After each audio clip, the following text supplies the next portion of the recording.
Alright, so in this video I'll show you how to post a rental on Zillow in 2026. If you've got a property and want to find tenants fast, this is the exact step-by-step process. Yeah, so let's get started. First, go to Zillow and sign in to your account. If you don't have one, you'll need to create a free account before posting your rental. Once you're logged in, look for the option that says Rent or Post a Rental Listing and click on it.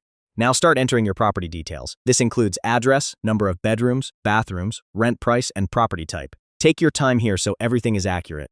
Next, upload clear photos of your rental.